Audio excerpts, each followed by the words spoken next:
What's up, guys? So right here I have my 2026 Yamaha R9 that I bought about 2 or 3 months ago now. And ever since I bought this bike, I've been saying how it's my favorite bike I've ever owned. It's like all around perfect pretty much. But if you look over here to the left, this is my 2024 Yamaha MT-07 that I just went and picked up I think 2 or 3 days ago. And I can't say for certain which of these bikes I prefer quite yet, but I will say that ever since I bought this bike, I've not even started the R9. So yeah, here in a minute I'm gonna be riding this bike around and I'm gonna talk about why I think this bike and naked bikes in general most of the time are better than super sports. I'm just gonna put this bike away real quick. Sure, I'll ride it again at some point, maybe. And that MT-07, funny story, I actually owned that exact same bike like 7 months ago. I bought it over the winter because I wanted to get better at wheelies and whatnot, but I found something different I wanted to buy, so I sold this bike after like 2 weeks of owning it. And ever since I sold it, I've been missing it like really bad. But the other day I found the guy on Facebook who I sold this bike to, and I'd been missing this bike a lot, like I said. So I mean, I said screw it. I messaged him, asked if he'd be willing to sell it back, and here we are. I actually bought it back for like 500 bucks less than I sold it for, which not a bad deal. Paid 4,700 bucks for this bike. It does need tires here soon, which isn't a big deal. So yeah, like I said, 2024 Yamaha MT-07. It has this massive display, which is pretty cool. And then really the only bad things about this bike is it was dropped one time. It was before I bought it the first time.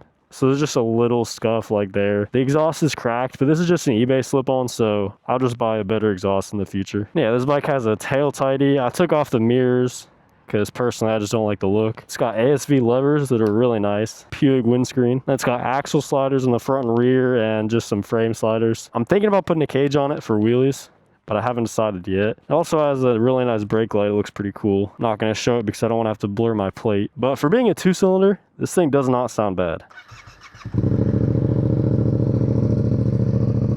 This thing just barks.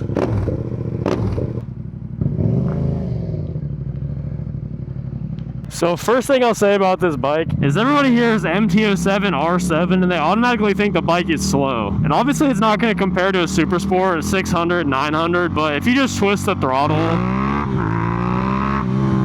it doesn't have all the power in the world, but the torque is just insane. So yeah, what I want to talk about is basically why I've been riding this bike more than the R9 and why I think it might be a better bike overall. And also a couple things I think would actually make this bike perfect if I added onto it. Really the only bad thing I've noticed about this bike, I don't know if you'll be able to see it on video, but the bars kind of shake a little bit if I let off the gas at like 30, 40 miles an hour, which I think the forks might be misaligned from when it was dropped, but I'm not too worried about that. So the first reason I've been riding this bike so much, I think is the most obvious reason, but this thing is just so comfortable. Like I'm sitting perfectly upright right now versus on the R9, I'd be like down here.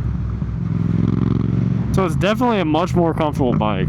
And it's not the most comfortable in all situations. Like if I'm cruising kind of fast on the highway, I kind of do prefer to be leaned over versus just sitting upright and taking all the wind.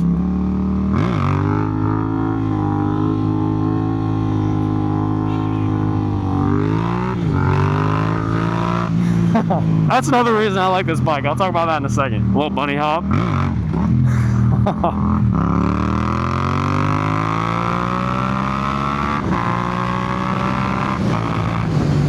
But yeah, first of all, this bike is just so comfortable. Feels like I'm sitting on a cruiser right now. Like I could just get some highway pegs and just chill. I don't know if you guys can see like the watermarks and the dirt all over the tank, but this bike is filthy right now. I'm definitely gonna get it cleaned up later today. The second reason, not necessarily a reason I've been riding it more than the R9, but a reason this bike is better than like a new super sport is just the price. So this bike brand new, I think it might have been like 8 grand maybe. I actually don't know exactly. I'll put that on the screen. But I paid 4,700 bucks for this thing, which for a 2024 with 13,000 miles, that's not too terrible. Now if you compare that to my other bike, my R9, that's like a third of the cost. Like the R9 was like 13, 14 grand. So this bike costs a fraction of the amount and it's still like just as fun, if not more fun than the R9.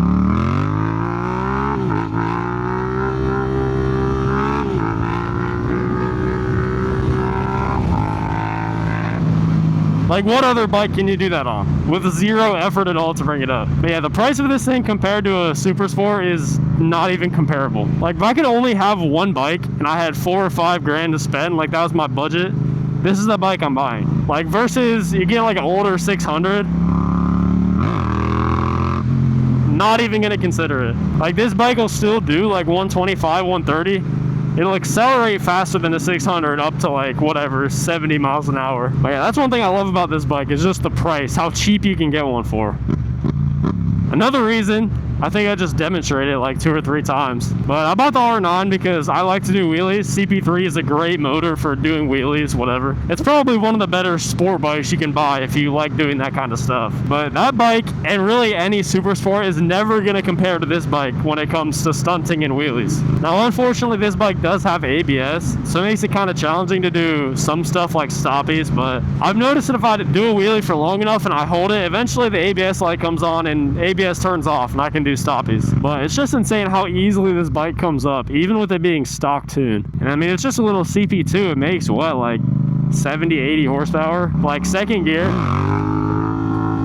third gear, fourth gear. Shit, I'm gonna try fifth gear too. Yeah. I know I can get 6th gear up on the highway too. Like literally any gear, this bike just pops up. This thing's also light, like you just flick it around. Also, this bike sounds pretty damn good. I mean, like it pops for 1 and 2, it shoots flames. But like for a 2-cylinder, I don't think there's any 2-cylinder that sounds better than a CP2. Not even like a Ducati V2, to be honest. But yeah, ignore how dirty this thing is while I'm talking about it. It was like pouring rain on me yesterday, so I got covered in mud and water. But yeah, next thing is, this bike looks pretty freaking good. I mean, in general, but especially for a naked bike. Like, I feel like people normally think of naked bikes being kind of ugly. Like, they're fun to ride, but they're ugly, so no one really wants it. First of all, I think this is the best looking, like, spec and generation of MT-07. I like this front end. I like this windscreen. It makes it look a lot better, too. But yeah, I love the looks of this bike. I love the rear end too. I'm gonna have to blur out this plate now, but I mean, somehow it's a naked bike, but they still made it look aggressive. Yeah, me personally, I think the best setup you can possibly have, like when it comes to bikes, is a fast sport bike and a naked bike like this that you can do wheelies on and just chill and like relax. Like honestly, I think an even better setup would be if I had an R1 with this bike. The R9's not really super fast compared to this bike, but it's still fast enough. There's definitely a difference.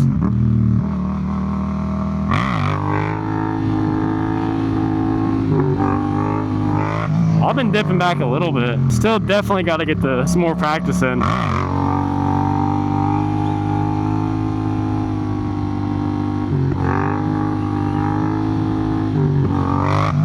Definitely getting it back there though. I'm gonna be honest, the only thing I think could make this bike better is if it had cruise control. Like on the R9, I'll just be sitting on the highway just like relaxing. But I'm still kind of leaned over because that's a sport bike. But on this thing, it feels like I'm just riding a couch. And if I could just take my hands off and have cruise control, that would be like perfect. So I think I'm definitely going to be getting like a throttle lock or something to put on it. And if anyone wants a demonstration of how easy this bike comes up, I'm in first gear. Just twist the throttle. Honestly, easiest bike to wheelie out of any bike I've ever ridden. Yeah, I don't know how much else I have to say, really. This bike is just like really convenient to ride compared to the R9. My back doesn't hurt after I'm done riding it. And these things are also super reliable, so I'm not really worried about that. But yeah, I'm considering making this bike like a kind of a stunt build, not like fully stunted out. But I'm definitely gonna paint the wheels like a silver chrome color. I'm gonna throw a picture on screen of what that'll look like. I think that'll be sick. But I'm also considering getting like the front cage and a 12 bar in the same color. I'm not really sure how that would look. I don't know, I feel like these bikes look cleaner without a cage, just like fully naked. See, I don't know, we'll see. Definitely let me know in the comments what you think I should do. And then another thing I was thinking about doing is I would say I'm decently qualified when it comes to not even stunting. I'm not a stunner, but just like doing wheelies. So anyone who's kind of struggling with just getting started on how to do them, I thought about making like a tutorial kind of, and this bike would be a lot better for it than the R9.